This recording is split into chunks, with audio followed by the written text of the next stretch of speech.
¿Qué escritora es perfecta para leer en Navidad? Agatha Christie. Encantada de saludarlos. Mi nombre es Carmen Arteaga y esta es mi biblioteca.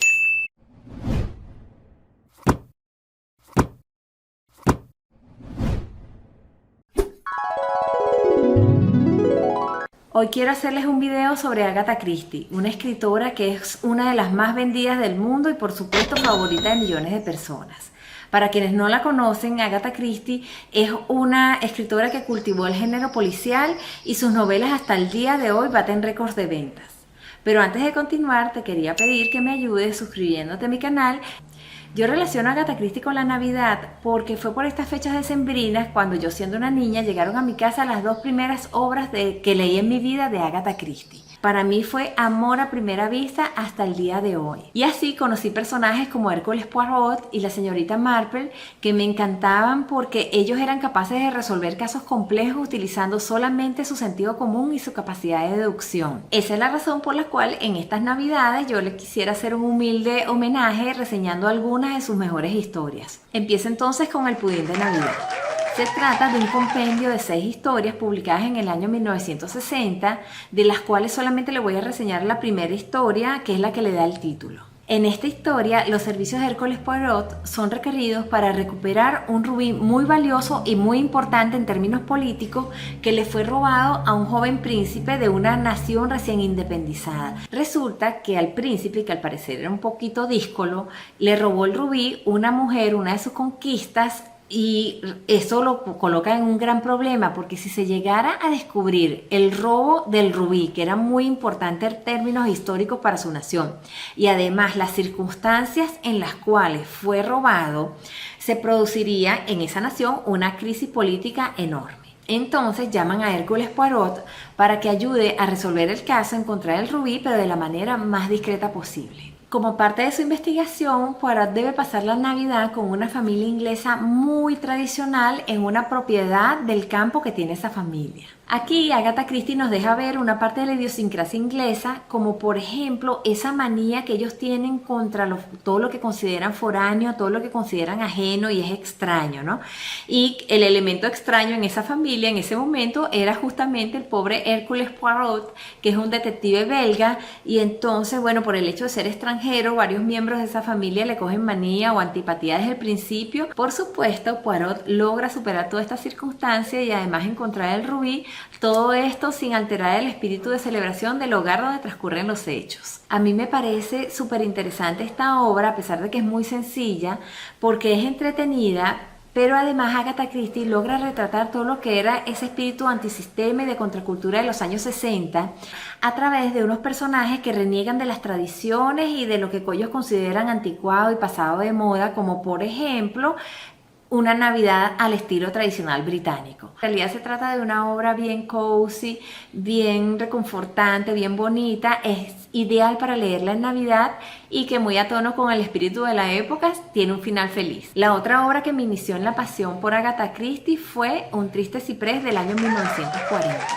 Este sí es un drama que empieza con mucha fuerza desde el principio, con una escena de una dama sentada en el banquillo de los acusados, donde a ella la están procesando por el asesinato de una joven, donde la pena por ese crimen es la muerte en la horca. La muchacha, llamada Elinor Carlisle, se declara inocente, pero la verdad es que todas las evidencias la acusan. Inclusive su declaración de inocencia es precaria, es decir, ella se declara inocente, pero no lo hace con fuerza, con seguridad, ¿no? Y la razón de esto es que ella en el fondo de su corazón odiaba a la muchacha muerta que se llamaba Mary Gerard. Las razones de ese odio es que Mary Gerard, sin quererlo ni buscarlo, le cambió radicalmente la vida que Elinor tenía planeada prácticamente desde que era una niña y con la que ella había soñado siempre. Fíjense, Elinor era una muchacha de alta sociedad que amaba con pasión y con locura a su primo Roderick. Ellos estaban comprometidos en matrimonio y se suponía que además contaban con la herencia de una tía anciana llamada Laura. Esa tía anciana estaba postrada en una cama, no le quedaba mucho tiempo de vida y se suponía que le iba a dejar la herencia a ellos dos. Entonces, hasta este punto, Elinor tenía toda su vida resuelta en términos emocionales o sentimentales y también en términos económicos. Un día, Elinor recibe una carta anónima que le advierte que podría perder su herencia a manos de Mary Gerard. ¿Por qué? Porque esta señorita, que era huérfana de madre, había sido la protegida de toda la vida de su tía Laura. Y ella le había tomado tanto cariño que podía llegar a suceder que le dejara toda la herencia a esta muchacha para protegerla. Total es que a partir de esa carta anónima, Elinor se pone de acuerdo con su primo Roderick y deciden ir a visitar a su tía Laura como para asegurarse de que todo está bien y está en orden. Pero justamente esa visita fue fatídica porque nada más al llegar, Elinor perdió lo que más quería en su vida, que era el amor de Roderick. ¿Y por qué lo perdió? Porque Roderick, al ver por primera vez a la señorita Mary, él cayó perdidamente enamorado de ella, que era una muchacha bellísima, pero tan enamorado que era incapaz de quitarle la vista de encima, ni siquiera en presencia de Elinor, que por supuesto se da cuenta y queda con el corazón destrozado. Lo que pasa es que ella era una muchacha muy digna y cuando se da cuenta de lo que está sucediendo, ella de inmediato rompe el compromiso. A todas estas, la tía Laura muere repentinamente sin hacer testamento y toda la fortuna va a pasar a manos de Elinor, lo cual es una especie de victoria agridulce porque ella ganó la fortuna pero se quedó sola, porque como ya les dije, ella rompió su compromiso con Roderick supuestamente para dejarle el camino libre con Mary. Lo irónico de la situación es que ella se construyó a sí misma un personaje, una fachada de persona fría, indiferente, con ese aburrimiento típico de la clase alta inglesa, todo para agradar a Roderick, y Roderick la deja porque una muchacha que acaba de conocer le despierta emociones inusitadas que él nunca había sentido antes, o al menos no lo había sentido con Elinor. Entonces Elinor se queda así como que, bueno, tanto esfuerzo para nada, para perderlo en un solo día, simplemente porque este miró a una muchacha que pasó. Entonces la furia de ella es prácticamente incontenible, ella no logra dominarse, le tiene muchísimo odio a Mary, pero superficialmente ella está aparentando tener toda la situación bajo control. Y tan controlada tenía supuestamente la situación que después que se muere la tía Laura, Elinor le deja una cantidad importante de dinero, como quien dice, para no dejarla desprotegida. El despecho de Elinor es tan grande que ella vende la mansión de su tía para desprenderse de todo lo que le recordara el futuro que ella había planificado con Roderick. Total es que un día que estaba desocupando la mansión porque ya la había vendido, invita a merendar a Mary y a una antigua enfermera que había cuidado a su tía. En esa merienda, Mary muere envenenada aparentemente con un sándwich que le había preparado Elinor. Todas las sospechas recaen sobre ella porque había un móvil, había una oportunidad. Entonces la tarea de Hércules Poirot será descubrir qué fue exactamente lo que pasó con Mary y si Elinor se merece morir en la horca o no. Esta novela realmente es genial, el desenlace es sorprendente. Yo nunca me lo hubiera imaginado y definitivamente tiene el sello de calidad de las novelas de Agatha Christie. Y como les dije, esas fueron mis dos novelas favoritas de esta autora y ahora quiero hacer una reseña de otras obras que también he leído y las voy a reseñar según el orden de publicación. Empezamos con El misterioso señor Brown, que es del año 1922 y que nos presenta a dos protagonistas totalmente distintos a Hércules Poirot. Los protagonistas son Tommy Beresford y Tuppence Cowley, espero haberlo pronunciado bien, que son muchachos muy jóvenes pero son bastante inteligentes y bastante audaces. La escena de esta novela está ubicada en los años 20 en la posguerra inglesa, pero en realidad comienza con el hundimiento del Lusitania, ese transatlántico que fue torpedeado en medio de los avatares de la Primera Guerra Mundial. Resulta que en medio de ese naufragio, un caballero desconocido le confía unos documentos muy importantes a una joven que iba a abordar uno de los botes salvavidas y le encarga hacerlos llegar a Inglaterra. Bien, entonces la muchacha logra sobrevivir al naufragio, pero cuando llega al continente europeo desaparece misteriosamente. Entonces Tommy y Tuppence se involucran en el caso como detectives para encontrar a la muchacha desaparecida, a los documentos y a un misterioso señor Brown a quien nadie conoce, nadie sabe quién es, pero se sabe que es el líder de una muy peligrosa conspiración internacional donde los bolcheviques y otras fuerzas malignas de la época van a tratar de desestabilizar el orden democrático internacional. Aparte de que es una novela súper entretenida, también retrata muy bien la época e incluso llega a retratar la gastronomía, como por ejemplo en la escena donde la joven Tuppence, la protagonista, que es muy pobre, ella sueña con algún día probar un helado de peach melba.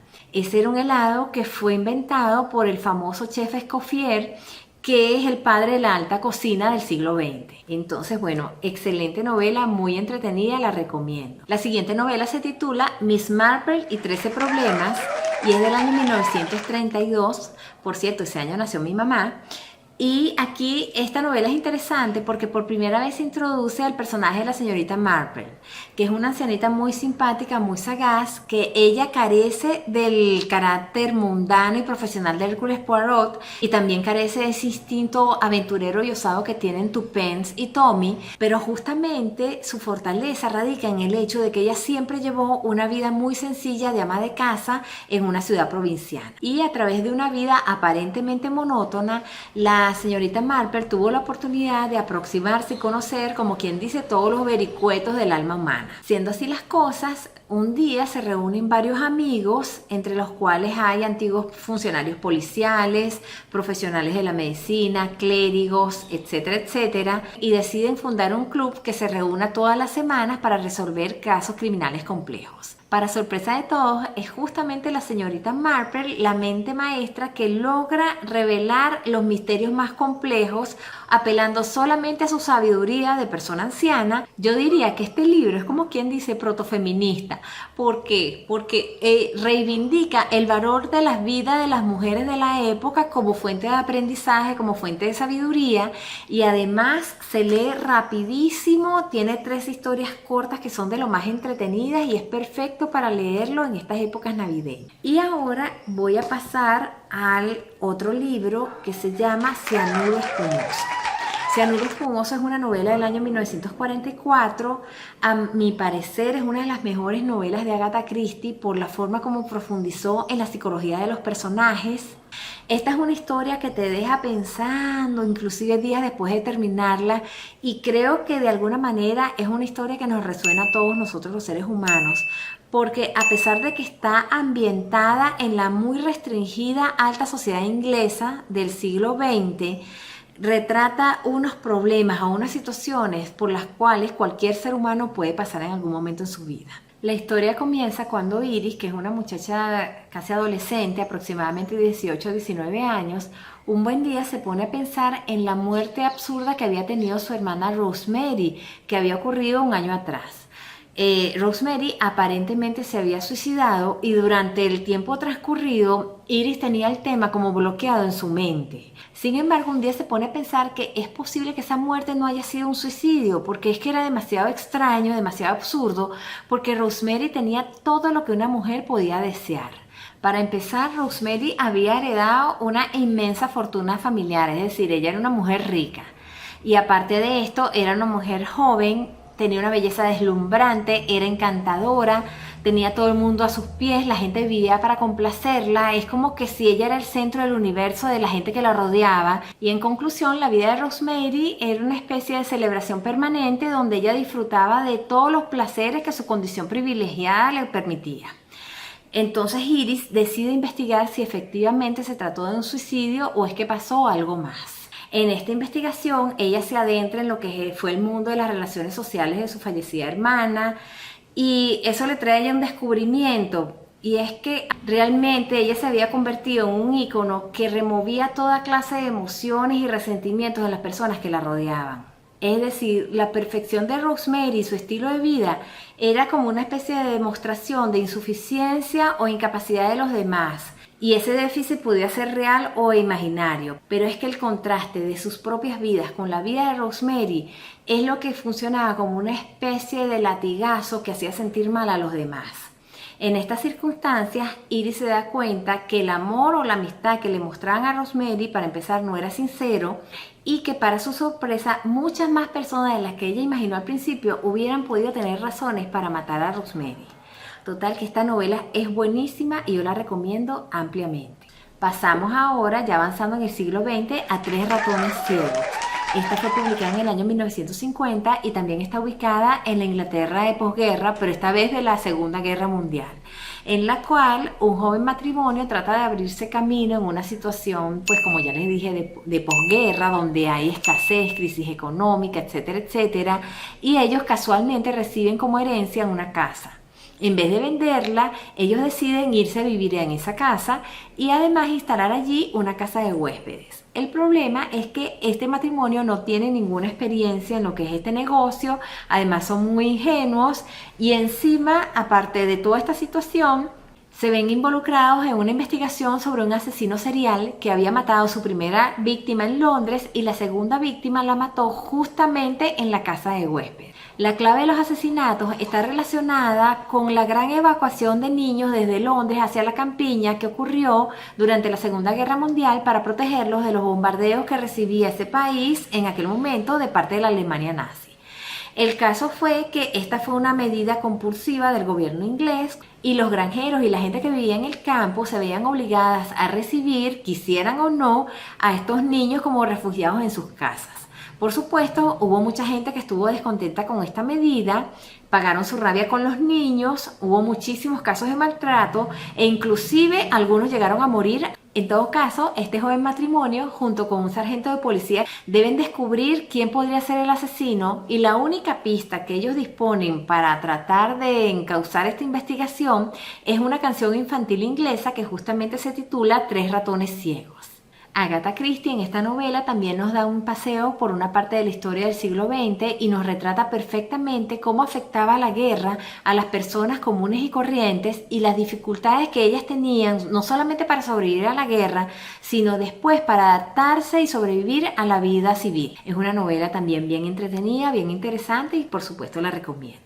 Y para cerrar me voy a permitir saltar el orden cronológico para presentarles 10 negritos. Es una novela escrita en el año 1939 y como dato anecdótico hay que decir que con esta novela Agatha Christie también sufrió los embates de la tiranía censora de la corrección política que la acusó de racista por ponerle el título de 10 negritos a la novela y obligó recientemente a las editoriales a cambiarle el título a la novela y no quedó ninguno, creo que es que se llama así ahora, con lo que además hace un muy infeliz spoiler del final de la novela. De esta novela se dice que es la más vendida de la autora, además sentó cátedra no solamente para la literatura sino también para el cine, porque introdujo el recurso de la muerte fingida, que después se ha utilizado muchísimo, tanto en el cine como en la televisión como en la literatura.